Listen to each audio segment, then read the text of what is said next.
I was on a bit of a mission where I was like, I want to prove that you can do this. And it might be slower because I have to one-on-one interview each person and reject certain people if they're not a right fit.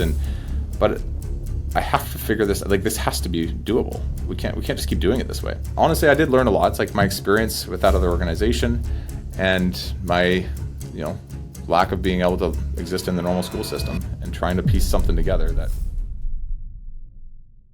Welcome to the Sinclair podcast, where we share real-world experiences, wisdom, and the honest struggles of entrepreneurs to help you navigate and scale your business with confidence. Hey everyone, I got a huge favor to ask. If you're getting value from this podcast, tap that 5-star rating on Spotify or Apple. The more we grow, the more leaders and entrepreneurs we can help. Thank you for being a part of this. Now let's get started.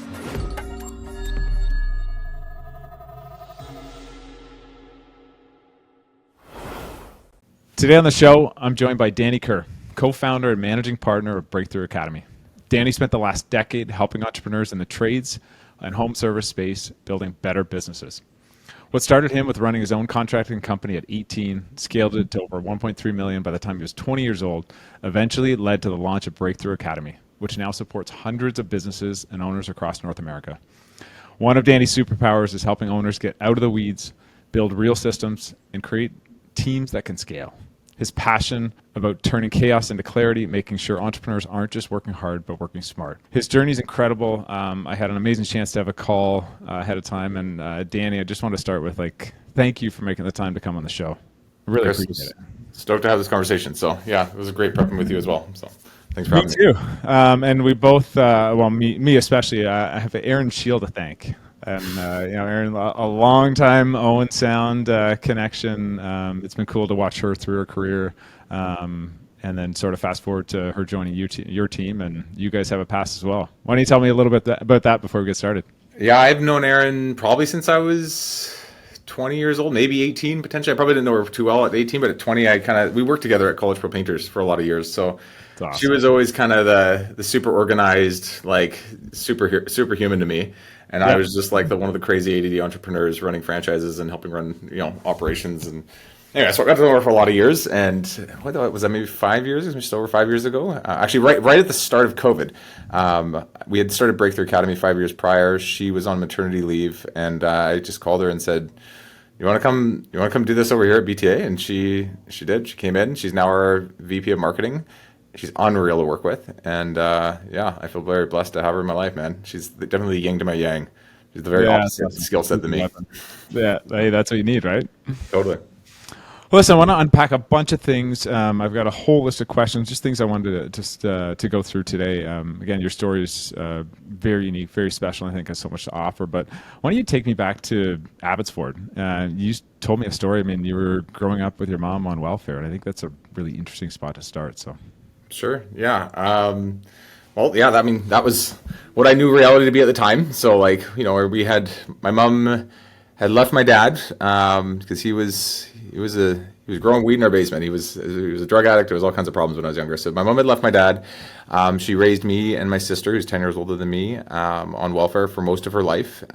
She was, I think, near the latter part of my teens, going to school to finally go back into the working world. But for most of my younger life, we lived off about $800 a month. And I remember clippings off of our bush to sell to the flower shop to make an extra bit of money to be able to get milk. And we had a pretty tight life for a long time. And a lot of people hear that and they're like, wow, that must have been so terrible. And actually it was honestly, it was fine. As much as that sounds rough. One thing my mom did really well, she never got in debt. She always lived within the means that we had. And that meant we didn't get much, but what we did get, we appreciated. And we didn't have, loads of pressure and, big mortgages, and we rented from the government. We lived in low income housing. Honestly, the things that made me happy was my sandbox in my backyard, and that was all I needed. And life was simple enough, and I was happy enough that I realize even to this day, I don't need much to be happy. I never did. And sometimes people talk about the rags to riches story and how great it is now that they've built out of it. And I'm like, it's good. I've just got different problems now. I've got new issues and new things that I like as well. But my happiness set point is probably about the same, given all the things I've gone through since I was younger. It's fascinating, and you're one of many people that have sort of that have heard a similar story, not the same, but getting to a very different spot where outsiders can look in and say like, wow, that's amazing, you must be in this totally different spot, and realizing like happiness is not a reflection of things and achievements and all of that. So I appreciate sharing that. Absolutely. Yeah. What was the turning point for you at a 14 you mentioned, or at a young age, that you decided to take control of your future? And I just wanted another thing to highlight was, I think I don't know the stats, but the amount of people that sort of maybe grow up in those similar conditions of what the percentage are, which I assume is low, that get to a spot where you are. Yeah, I can't remember the stats either. I took, at one point I took psychological and sociological reasons for criminal deviant behavior, and I'm supposed to be in jail or dead. That I know. No. Right? Crazy. So Yeah. grew up in poverty, dyslexic, so I struggled a lot Odds in are against school. you. Yeah, exactly. And my dad was a heroin addict, so he eventually did die from it when I was 14 years old. And I remember the shift that I had around, like, at 14, you're usually like, I want to get a girlfriend, I want to be cool, I want to maybe try and get good grades in school if I can. Like, you're worried about that type of stuff. And I very quickly shifted to realize, like, oh shit, like, my dad just died from a heroin overdose. And I was hanging out with the smoke pit kids, and I wasn't into hard drugs or anything, but I was heading in that path. And I just remember being like, I have to make a decision about who I want to be, because if I just keep just like drifting through life and kind of just allowing life to happen to me, and the surroundings that I would grew up in, like, I can very easily become my dad. And so at 14, when everyone else was just trying to be cool and get a girlfriend, I was like, who the hell is Danny Kerr? And how do I become successful? Because if I don't become successful, I could become my dad. And like, I remember being at his funeral and touching his dead body and like having a very like surreal experience around just like, this cannot be me. Life cannot end this way. And I woke up. And when I found a lot of, like, 14, 15 years old, everyone's, I feel like, just hormonal and running around scared of themselves and trying to figure out who they are. But Age, yeah. Yeah, it's a wild time.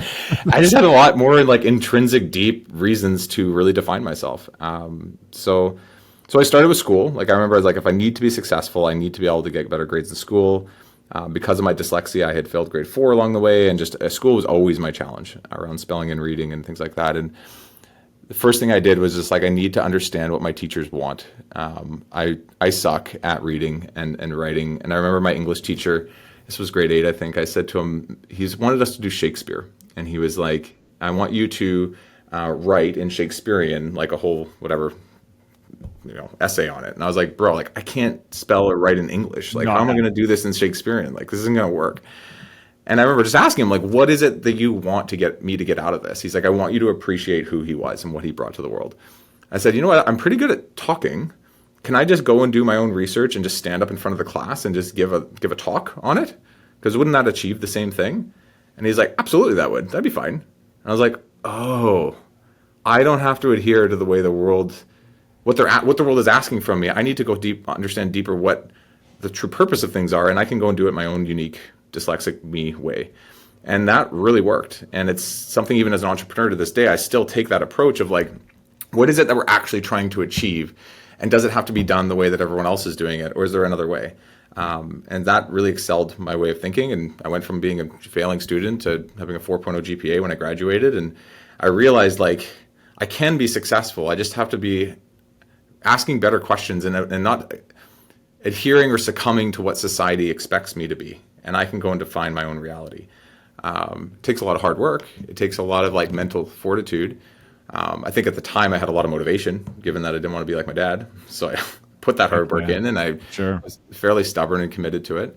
And that led me eventually to entrepreneurship, which was another kind of interesting path. Only a few years later, I was 14 when my dad died. I was 18 when I started my first business. And I remember thinking the same thing. I was like, I can go to university, which I did 1 year. I took criminology, and it was hard. I took 3 classes. I could barely survive the 3 classes. It was just my ability to read a chapter a week was not happening. You knew it wasn't for you. It wasn't for me. And I was like, well, if I don't go to university and be successful in that route, then I'll be my dad. And I was like, wait a minute, there's got to be another way. And I found this thing called College Pro Painters, which was basically like, go run your own small business was the pitch. And I was like, run your own business? No one's ever told me I could be an entrepreneur before. We've never talked about this.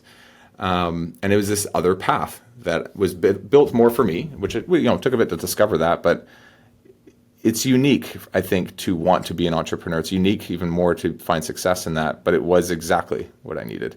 And it was the way of learning and advancing in my own life that the normal career path that people take was never presented to me. And I was I felt, again, very blessed to have found that as a way to get through and find success. So, a couple things just stood out. I mean, one, to have the courage to, I mean, education system in the past, and probably, similar time that you and I were in high school, was like, you do these things, and to have the courage to say, hey, there's got to be a different way. I can't do this. I'm sure multiple teachers were going, hey, Danny's going to come talk to you and like pitch something, but to go from failing, dyslexic to 4.0 is incredible. One thing I wanted to ask was, at that point when you made that shift, saying, I'm not going to be that, I'm not going to let that happen to me, did you change your friend group? Did you change who we were hanging out with? What else changed in your life? You know what I actually did is I deepened my friendships with certain people. And so instead of drifting from group to group and trying to fit into anybody that would accept me, there was a couple people, of which are still friends to this day. One of them is my wife, actually. So I met my wife when I was 16 years old. Oh, that's awesome. And no way. Yeah. And my best friend, Joey, and my other really good friend, Conrad, and my really good friend from when I was 3 years old, Elliot. He moved away. We kept ties, and I went deeper with the relationships I had that mattered to me. And we started to go through life together, right? And it was less about just let's go have a good time. It was a little more about how do we grow up together and make each other better. And that's very poetic. It wasn't always just like that, but I do find even to this day, my friends are my friends, not because of what they can give me or what I can get from them. It's that we're on this journey of life. It's how do we just help each other go through? I have certain things I can bring to them. They have certain things they can bring to me, and let's advance each other and bring value to one of each other's lives, and in a non-transactional way where there's no expectation on one another. And that deeper relationship started around that same time. Life just got serious. Life got real for me, and I sought meaning in things where most people were just seeking gain, I guess maybe is a good way to put it. Yeah, it's incredible. So you're at the College Pro community, and you were there, 8 years total? What kept you in that ecosystem? My first year, I remember I just wanted to dabble in trying my own business. I had no idea if it was good for me or not. I remember my mom thinking I was crazy. She's like, what do you mean you're going to go paint houses? She's like, go to university. And I, after actually 1 year of college pro, I dropped out of university. So this was a big conversation with her. She's like, I thought you were going to go make it happen, Danny. And I was like, I am. I'm just going to paint houses. She's like, what are you, nuts? But I realized very quickly, that way of learning was way more my style. It was very hands-on, very tactile. We would do a session on sales, and then I would be out selling the next week. We would do a session on interviewing, and I'd be out interviewing the next week for painters. We would do a session on cash flow management, and I would be calculating in Excel where my cash flow was at for my real company that I was building. And that hands-on learning was addicting to me. And it was some of the hardest things I've ever been through, 80-hour work weeks and 18-year-old kid having no idea what's going on. And some of the best times ever, watching a team of 6 that I hired myself that were all students themselves too, looking up to me for leadership and guidance, and getting them all enough money to pay for their next year's tuition, and realizing I can make an impact. I did have one interesting experience after my first year. I didn't think, so I did that first summer. It was awesome. It was amazing, but I was pretty stressed out and pretty strung out, and just from too much work. So I was I'm not going to be an entrepreneur. I think I actually suck at this. I made good money, but I was tired. And so I went and flew helicopters for 6 months. I made about 40 grand that summer, and I used all of it to go and become a pilot, was the big next idea I had. And I blew most of that 40 grand on flight school, and I did enjoy it. But I realized something that was pretty important. I still think about this to this day, was I was underwhelmed. From going from 80 hours a week, that was too much, to 10 hours a week. I was lethargic. I was staying up too late. I was not feeling good, not feeling accomplished, not feeling me. Fulfilled, yeah. Fulfilled, there's the word. And after about 4 or 5 months of that, I realized I have to go back and run this business. Now, I have to be better at it. I can't do it the way I just had done it that first summer. But the feeling of underwhelm was actually way more stressful to me than the feeling of being overwhelmed. And I've never forgot that to this day. I'm I know that I need to go be engaged in something that, although sometimes causes stress due to lots of work, is actually a lot better than not doing things at all and just living underneath, below my potential. So I went head first, after that first year, after that experience, I went head first into College Pro, dropped out of university and said, you know what, I'm going to use this as my like platform to figure out entrepreneurship. I don't know what the business is yet that I'm going to run when I'm older. I don't know what this will all look like, but I know that this place is not only just about running a painting company. It was about developing me as a young person. They had a coach every week helping me, holding me accountable. I had courses I was going to, and it wasn't traditional school. I couldn't get a certificate from it, and I couldn't go and like apply at another job with my degree. So there was a bit of danger to that, but I was like, this is the only way I learn. And to be honest, this is what puts me on fire every day. So I committed to College Pro, and I remember telling, he was the general manager of the time. His name was Joe Cunliffe. I remember telling him, Joe, I don't know where this all leads, but I know that my next step is to learn how to be you, and then learn how to be the guy that leads you right now, and build my career in this organization. So I'm not just here to run a franchise anymore. And that's when things really kicked off. Do you think Breakthrough Academy would have started if you didn't have that College Pro experience? Because as you're sharing that, it sounds like there's not maybe the parallels are the same, but a lot of influence on coaching, mentoring, guiding system structure versus you picking up a can of paint and a buddy to go paint houses. I really don't think the random occurrence in my life that led me to running Breakthrough Academy would have only happened because of all these random things that came my way, right? Like one is I'm very dyslexic, so I learn a very different way. Another thing I didn't mention, but a lot of my family has an education background. So my mom eventually became a teacher. My sister's a teacher. My mom's dad actually was a Latin professor. My sister's ex-husband actually, anyways, when I was younger, he was a teacher. I thought I would be a teacher one day. I moved away from that idea after high school, but I kind of came back to it and realized like the world sucks at teaching entrepreneurship. And the best education I ever had was in College Pro. It was hands-on. It was practical. And when I was at universities recruiting for franchisees for College Pro, I did that for a lot of years. I was sitting in the back of these like entrepreneurship classes, and I was like, these suck. Like, this is not good. These are not practical at all. And I was like, what would it be like to be able to have a school built for entrepreneurs where we learn differently? A lot of people have ADD or dyslexia or some kind of neurodiversity that run their own small businesses. We learn differently. So you have to create a school where that learning is understood. We also don't have a path to success. If you want to be a doctor or a lawyer or some kind of professional career that demands a lot of mental power, you usually have a pretty straightforward path that's been carved out by others. There is not that for entrepreneurship. And I was like, how cool would it be to create a school for entrepreneurs that allows them to go down that path, and the way the education is designed is for that type of brain. And it never left me. I remember at College Pro, they had a Dragon's Den event. This was maybe year 6, year 7 of my time with them. And so, real quick, can I stop? How many teams, how many Danny's are there at College Pro at this point? Like, because you've got provincial, then you got countrywide. Give me a context size. So it's U.S. and Canada, or was U.S. and Canada. It was, I'm going to guess here, but let's say like 40 general managers. Each general manager might be running about 20 franchisees, and each franchisee is probably running about 5 to 10 painters. So you can kind of do the math. You're a franchisee. I was a franchisee for 2 years. Okay. As I moved into hiring franchisees for when I was at the universities recruiting, I was actually hiring my own franchises. So little student franchisees, like people that would be in business class and then would want to, in the 4 months off in the summer, run their own small business. So I was out recruiting for that. Cool. I became a GM. So I was starting to manage my own franchisees.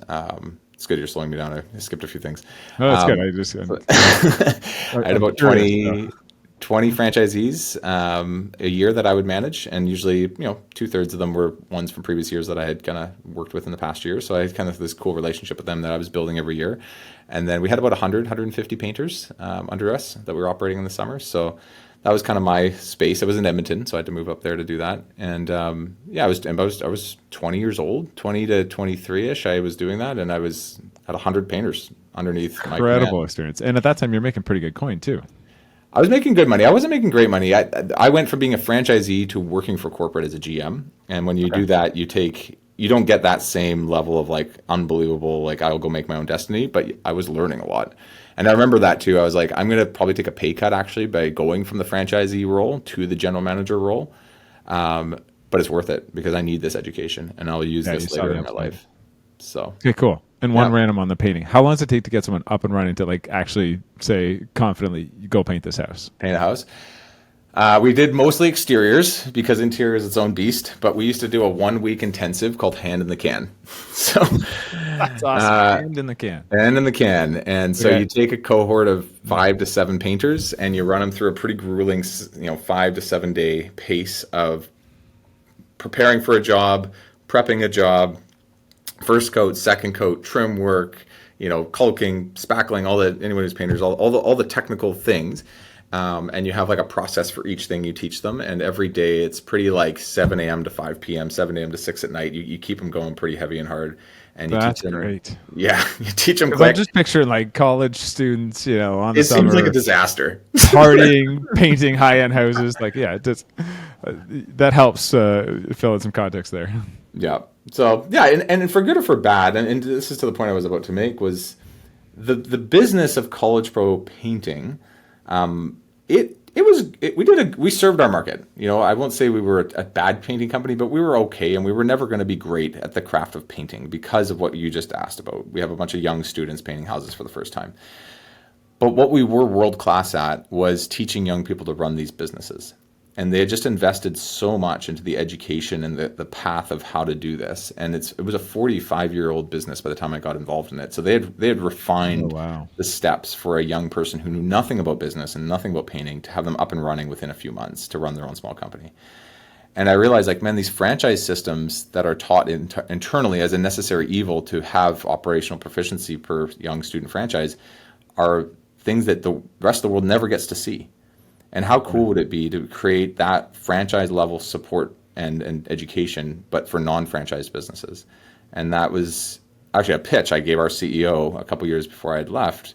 We never went forward with it, but it stuck with me. And that was the first kind of like nest egg of what became BTA later on. It's amazing. Really cool. When did you take that leap of faith and say, we got to go do this?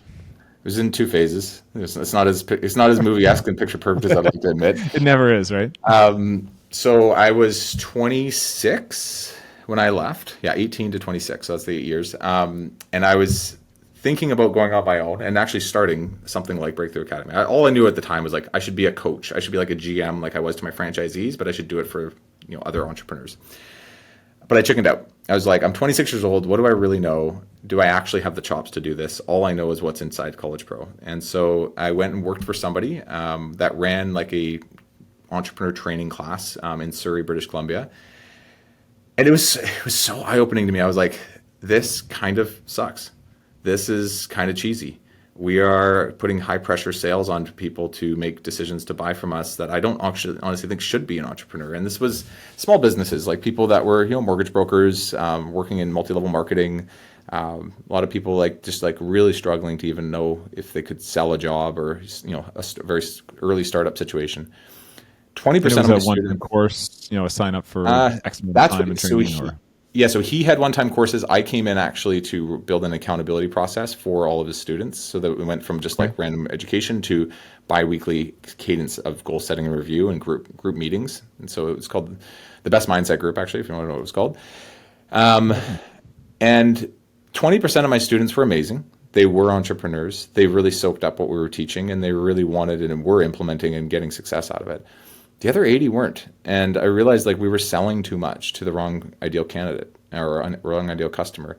And unfortunately, we were doing it because that's how it's always been done, or so I'd been told. And I looked at the model that they were using, and it's kind of like from the seminar industry in the 1980s, big stage presence, everyone run to the back of the room with their credit cards. Yeah. Yeah, and I was like, this is not how when I brought on a franchisee, I would interview them multiple times. I'd make sure they had the skill and ability and commitment to do this. We would establish a bit of a relationship during that time, and then we would onboard them into a proper franchise. I was like, why can't we do it that way? And everyone's like, well, it takes too much labor, and you can stand on stage and sell 20 memberships in an hour. Why not do that? And I'm like, because it's not sustainable, because people leave over time because they're not the right fit, and your brand, unfortunately, I think gets tarnished. And so being with them, I got more confidence in myself because I was able to teach adults, business education, and realized it did actually make a difference.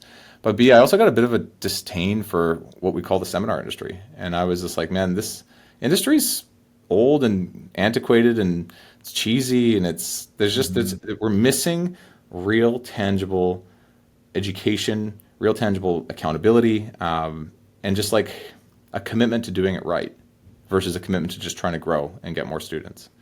And so when I left, when I was 28, so I spent 2 years with them, I was on a bit of a mission where I was like, I want to prove that you can do this. And it might be slower because I have to one-on-one interview each person and reject certain people if they're not a right fit.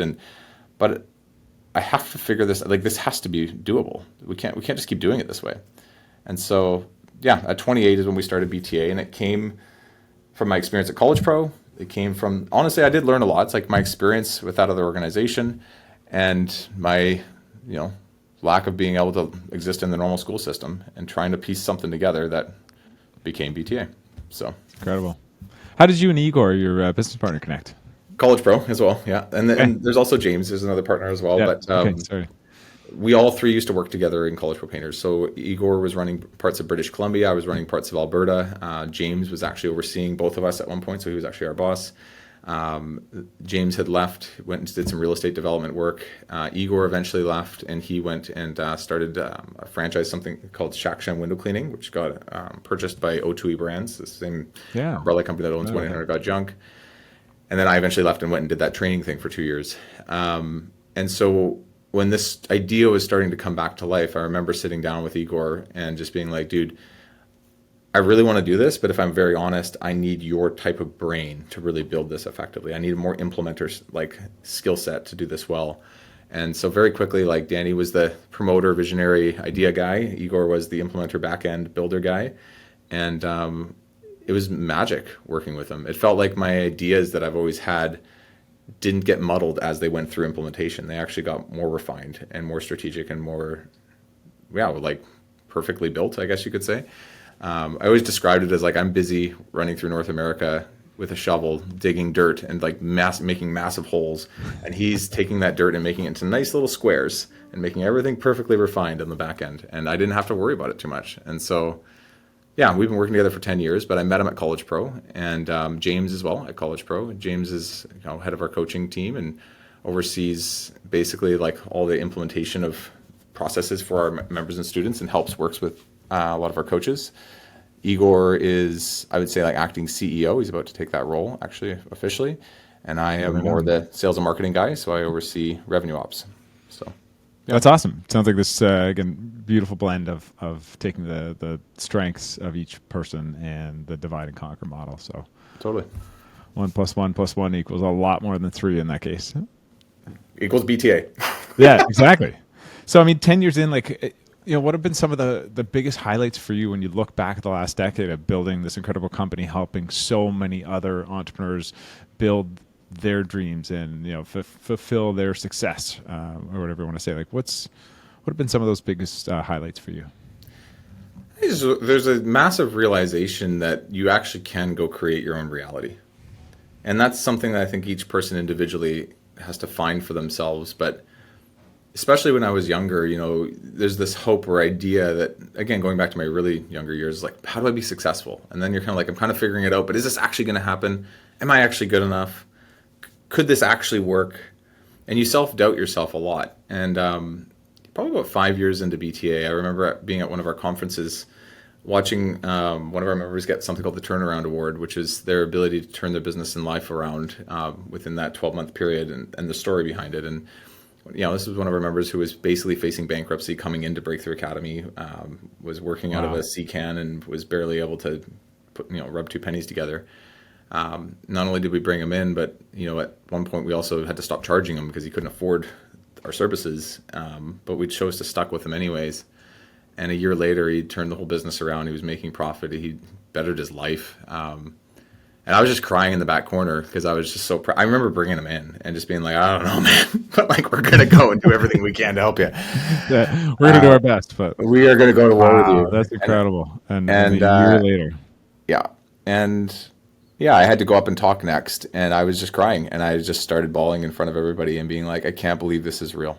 I can't believe that this crazy idea that I had in the back of my head for so many years, and even the circumstances that led me to being able to even do this is real. And that there was about 200 or 300 people in the room, all of our members, coming in from all over North America to come do this conference. And I was like, we actually achieved this. All of you are here, and all of you are helping each other. All of you are advancing. We're making people's lives better. It's fun. It makes money as a company, long and behold. Don't have to be cheesy. I don't have to hard sell people. The entrepreneur journey does have an education path that is documentable and usable. And the community that we formed was kind of like almost like a pleasant surprise. It was like, and we're all in this together, and we all care about each other. So, yeah. Must be super rewarding. I mean, incredible story to see that kind of turnaround and impact. It's got to be so rewarding. I can only imagine the amount of relationships with the 300 plus people that go so deep on so different levels of people that never would have met in the past. Yeah, it's mind-boggling. And then you look at all those people, and you're like, well, all these people run their own businesses, and then they have their own staff and their own middle management teams and the families that are influenced through that. And I remember calculating once, I think it was like 10 or 15,000 individuals per year are impacted by the work that we do at BTA. Wow. And it's about $2 billion in construction revenue every year that gets produced by all of our No way. That's incredible. And I'm just like, this is wild, the cascading effect that this has. So yeah, I mean, it's been 10 years now, and I still look at it just kind of in awe. I struggle to fully comprehend even what I've just told you. Like I just sit and do my work behind my laptop every day and focus on trying to hit our goals and help our members and make things better. But when we go to Winter Summit every year, January, everyone gets together. It hits me every time. I'm like, this is crazy. How is this real? That's awesome. Now they just have your spot in the back corner. You can cry. And Yeah. I love that. I'm a crier. That's me usually at awards nights or anything we're doing that's special for the company. It's incredible the community that you guys have created and influenced. What do you see when new members are coming towards you or coming on board and joining the community? Do you see a trend with a lot of similar challenges, whether that be in construction trades or just in businesses in general? What are some of those big challenges that you see over and over? I mean, the biggest one is the owner's stuck in the day-to-day. And that means different things for different sizes of businesses, but they're either stuck on the tools if they're really small, or they're stuck being the lead salesperson, or they're stuck leading all their team and everybody reports to them.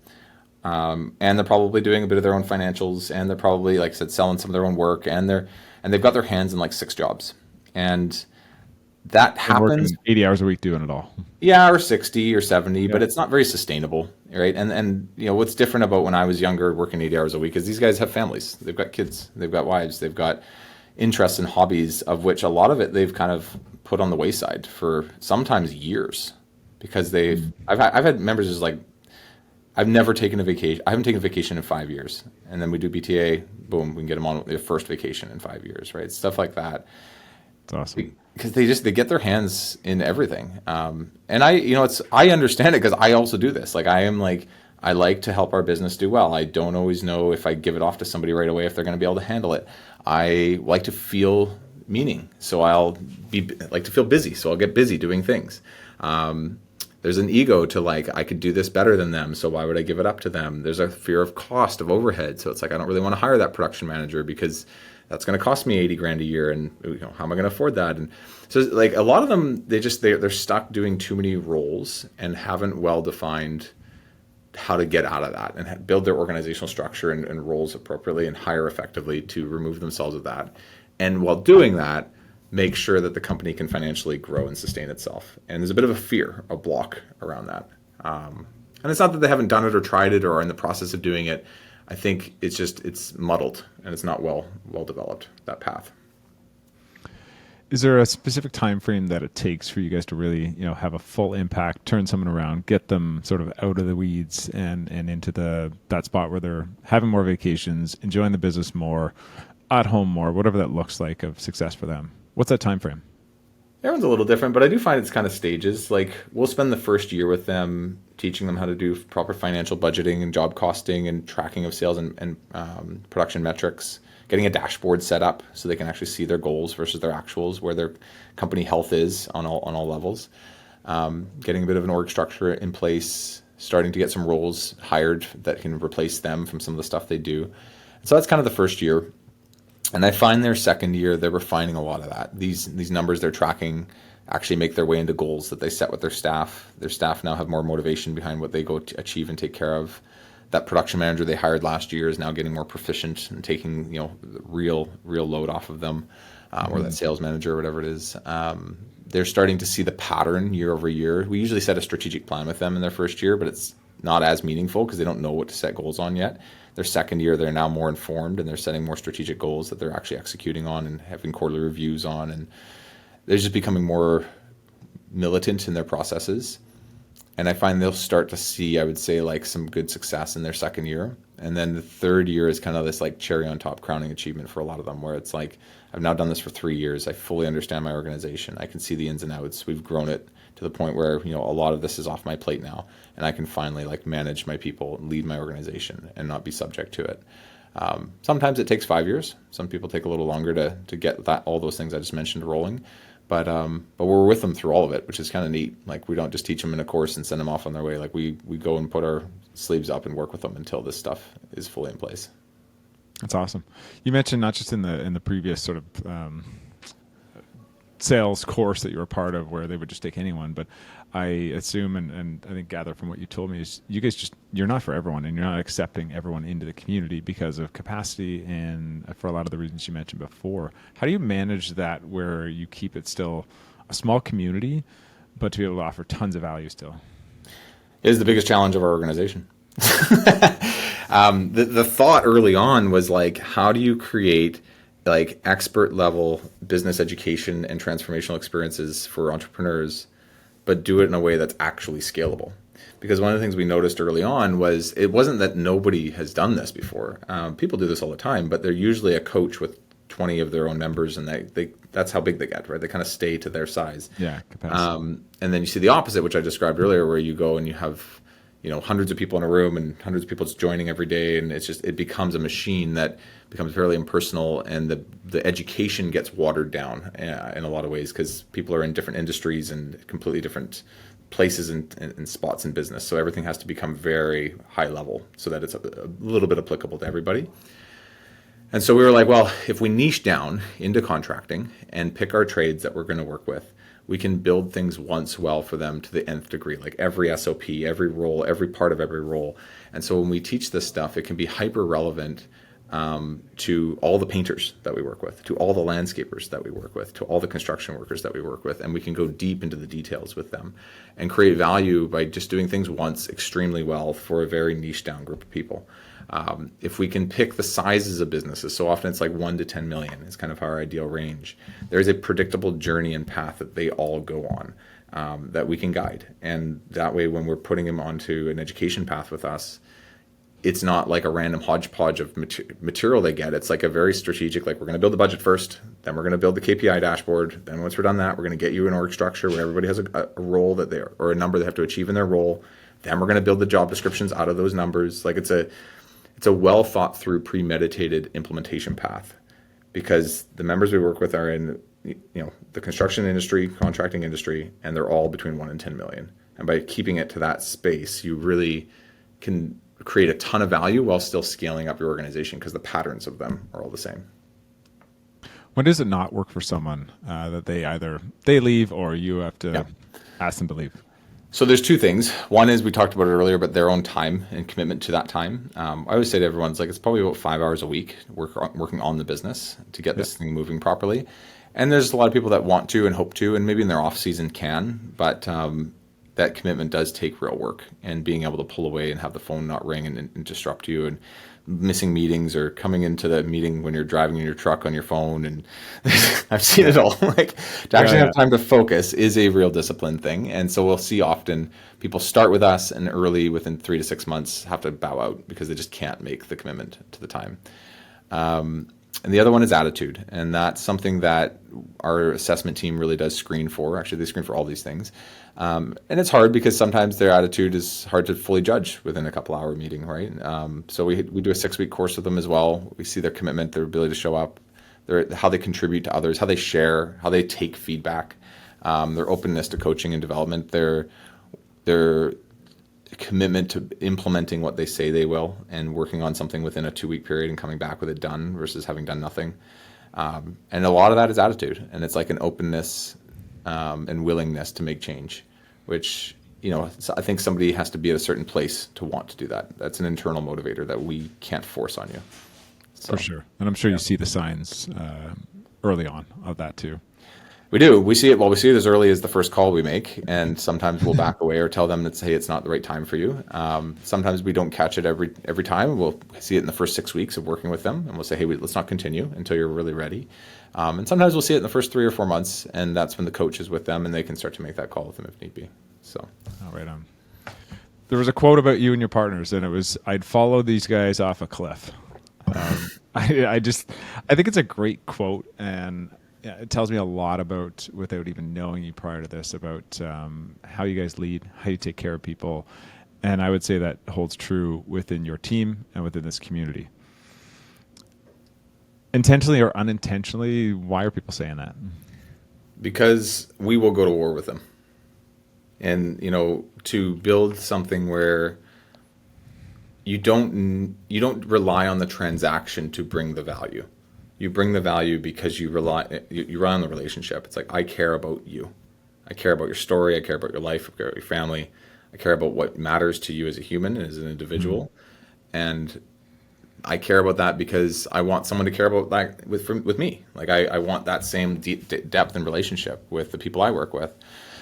And so I think we bring that fairly quickly with people. And I used to do that personally, obviously, with everyone I worked with. As our company's grown, we have about 50 people on staff now. Like, it's to find people that care about their work at that level. I always say to the people working with us, I'm like, we're not here just to get a paycheck. I want you to be here to help us build this crazy, insane, idea into reality and make an impact on this industry. And if you're just here for a paycheck, you'll probably only last a year. But if you're here to actually build this with us and help us, get this across the finish line, you're going to make a massive impact. And if that excites you, that's probably a good sign. And so the coaches, I look at them work with their members now, and I don't have personal interactions with every member anymore, but I watch them with that same zest for I will go to war with you. We will figure this out together. And it takes a little more mental, I would say, commitment to do that with members, because you have, some of them have 20 or 30 members they work with. But the impact that has on my member makes them realize, you're not just here to teach me things or show me the way. You actually care. And because of that, I actually care too. And our members, that vibe is also manifested into how our members interact with each other. They're we're in this together too. We're all just crazy entrepreneurs. We were alone. We don't have to do that anymore. This is a good, safe place to kind of be real, be raw with each other for good and for bad. It's here's the raw feedback, and also just hey, I'm having a really fucking hard time, and can I talk about that safely? And it's one of the few places they're able to. So we have a cool vibe and a good environment for that. And I think it comes also just from our core values. It's be real, genuinely care for people, and embrace the journey. You guys are living it. Yeah. Yeah, we are, because we're building this as entrepreneurs while teaching entrepreneurs. And that's right. Yeah. Which just makes it that much more powerful. I wanted to quickly go over to coaching in general. Let's go with who's been the most impactful coach or mentor in your life, and do you have a coach right now? So there's a couple people. Coach specific that I've actually hired, a guy named John DeWall, who works on something called, I think the company's name is Liminal Spaces, and he is one of these more coaches who it's him and one other person, and they're a little smaller boutique. He lives in Seattle in Washington, and he really has helped me through the years, just understanding that journey that we just talked about with me growing up. I have definitely had a lot of imposter syndrome issues and trying to identify who I am given all the change I've had since I was a kid. It's just such a different life. And in that, also just identifying the things that are just constant in my life, which is I'm always going, because I'm ADD, and I'm not very present when I need to be. And as my career advances and my the things I'm in charge of and the people I lead becomes more and more important for me to be present, to be conscious to the things that are happening right now, not in the future. I always live in the future. He's helped me calm that down, and in that process is also just helped me appreciate other things than just being a business owner. I have 3 kids. I have a beautiful wife. Like I said, it's been with me since I was 16. And I really asked him, I want to just better understand myself and almost have permission to be me.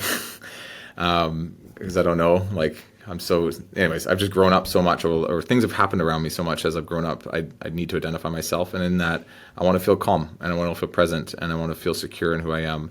And I'm almost 40, and I think there's just a thing that happens as you get older where you're just like, is this okay? Am I allowed to have this much responsibility? Should I be in charge of all these kids' lives in this business and my wife? And I'm now the leader of my family. We didn't talk about this earlier, but my mom had died 10 years ago when we started BTA, so I had no parents, and I was just kind of like, how do you lead yourself? And he really just brought a lot of confidence in that. And yeah, I think all in all, like the biggest impact he's made is I feel safe in this world. And it's not every day that I can achieve that, but I generally feel safe, and I haven't for most of my life. I've always been running, diving, weaving, hustling, creating, and moving forward in a very fast pace because I didn't feel safe if I wasn't. And now that I'm starting to feel a little more like, I'm good, we're good, we've created a good life, we do good work, I've established myself as a person, I feel like I get myself, I can rest a little more, which is needed. Yeah, I mean, I can definitely relate to some of the things you talk about. You just kind of live on this, on the hamster wheel or the speed, do, go, produce, and realizing it's okay to slow down and it's okay to not have the same sort of achievements or activities that you used to get to where you are now. Yeah, like you get addicted to it too, right? You got to hit a dopamine every time you achieve something. Yeah. Every time you go build something. Being the guy or girl with the answers and Totally. leading, there's a ton to it. Yeah. So let's talk about kids because they sure help change perspective. What's been some of the biggest things that having kids and a family has taught you as an entrepreneur? Just where my identity lies, right? So your identity, my identity, was very much wrapped up in my business because it was the success story that we just talked about. And like, yeah, you get proud of that over time and you become very like, I guess you just become your work. And I have a tendency to do that. And so having kids, and it didn't happen overnight. Like I remember having our first kid and I was like, cool, I have a baby now. It poops, it cries. I'm like, I'm here. I love it. It's great. Next, but like, yeah, but it didn't like impact my identity of who I think I am. And over the last couple of years, I've got an 11-year-old, an 8-year-old, and a 7-year-old now. I'm definitely starting to feel like Danny the dad, not just Danny the entrepreneur. With my wife, you know, I'm Danny the husband and the leader within our family and the importance that brings. And so realizing that there's other things that I can identify as than Danny the entrepreneur, I think is a very important part of just getting older and you know, one day I will not have this business, and so my identity cannot be fully wrapped up in it. And there is more to live for in life, and that's a very obvious statement, but it's actually hard to fully feel that when you've been an entrepreneur your whole life, and it's been such a big part of you. So I'm like starting to learn how to decouple some of that and find meaning in other things. And my kids were definitely the easiest area to focus on because I think naturally we're drawn to loving our children, and yeah, it feels very real as they get older. I'm just like, I'm super invested in being a great dad to them and seeing them be successful in their life and feeling happy and in their own way and not trying to force them to be me, trying to help them find their own path. And it's allowed me to be like, hey, I'm more than just Danny the entrepreneur, and I actually feel it every day when I hang out with them. So That's awesome. It's cool. I said before in our other call, you're, I think, wise beyond your years from all of your experiences that you've had along your way. So 20 years out, you know, what do you want to be sort of known for? What's when I talk about legacy, what's that mean for you? And what are you thinking about around that? Two things. One is I would like to have done my part to solving the problem of small business. I think that small business, you know, it's very, like, there's a high failure rate. It's very misunderstood. There is no, like I said, clear path to success. And I think software technology is starting to define that path. CRMs, project management software, like they're starting to define workflows that actually are like, this is how things should be done, and sell it for very cheap monthly rates. They've solved a lot of the technical workflows of small business. But the actual learning of how to be a good leader, how to train people, how to manage yourself and your emotions, how to set goals with your staff, how to interview, how to hire. A lot of that's not well defined, and I would love to get to a point where that is a very easy, well-defined path that any entrepreneur can grab. I focus on contracting in this industry, so I would love to solve it specifically for this industry, but that pattern can be mapped out for any industry. So I would love to do my part anyways in solving, you know, the path to success for small business. And for my family, So because my dad and my mom are both dead, because my wife and my 3 kids is my life, I would love to build a really sick family where I want to be an old dude giving white socks to my grandchildren for Christmas. And I love that. I want to That's awesome. establish a family, a community within our family. I don't have that, and I didn't really have that growing up. And it's starting now. We've got my wife and our 3 kids together, but I've also in my basements we have my in-laws and my wife's sister, and they've lived with me. My wife's sister's lived with me for almost 12 years now, and it's fun and it's fine and it's interesting. And they're retired, and so they help take care of the house and do the dishes and do the laundry, and we're raising these 3 little girls together, all of us. And I'm like, this feels way more natural and way more the way it should be. And in our Western capitalistic world, we've really shunned away from that. It's like, grow up, move out of the house, get going. I'm telling my kids, I'm like, man, we can subdivide some of our property. I'd love you to build a house here one day. And they're like 8, so they have no idea what's going on. But I'm I'm planting these seeds because I'm like, I actually, if you're into it, I would love to see you get married and have kids, and we can create our own little world here. So that's important to me. And in 20 years, to see those girls, they'll be 27, 31, they'll be in that kind of range. To see them happy, building their own families, and be close. They don't have to live with me if they don't want to. That's okay. They don't have to build a house on our property, but to at least be close and to feel like we're one unit. It's incredible. They're your entire family, and I would say your entire team's lucky to have you. And just the awareness piece you have around that of community and family, and you've done. I think probably oftentimes other people can see things well before we can, and I'm sure a lot of people around you in your life have been able to realize some things well before you were able to grasp it. But so many incredible lessons learned, just from a timing perspective. The last question, I really wanted to highlight something that stood out for me when I first spoke with Sam on your team, and it was that piece on the painted picture. And it was a tool you guys really created internally, but then a gift that you were able to use to help coach clients that were within your ecosystem, and you've given it away to the world. Talk to me about that. Why did you create it, and how do you think this can help any company? Yeah, and actually, so that painted picture idea is not original. We didn't just invent it. It is from a guy What's named your Cameron. version of it? Yes. Yeah, we've created a version of it. But yeah, a guy named Cameron Harold has helped develop it. It was used in 1-800-GOT-JUNK's kind of painted picture for their organization. It's in a book called WTF, I believe, by Brian Scudamore. So what we did is we said, hey, our own company should use this process. And so we've been using it for the last 10 years. We built one for 5 years out. We just hit it actually.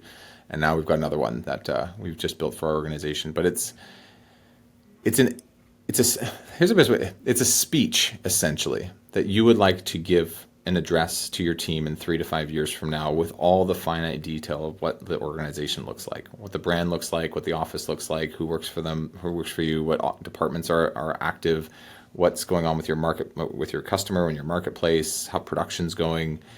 And it's a clear picture into the future. And you want to be able to read that with utmost confidence in 3 to 5 years from now to your team at, say, a team celebration or dinner. And so what is that speech, and what's involved in it, and what is it vivid vision? What does it look like in 3 to 5 years from now? That can be used in lots of elements, from recruiting to, strategic direction is a massive one, obviously, decisions get made off of it every single day. And I think it just really aligns the team to be like, we know where we're going. We know what we're doing. And when I do this 1 hour random project on a Tuesday, I know where it fits in the bigger puzzle piece of where we're actually heading. So we use it internally, and then we've obviously adapted that to work for our members.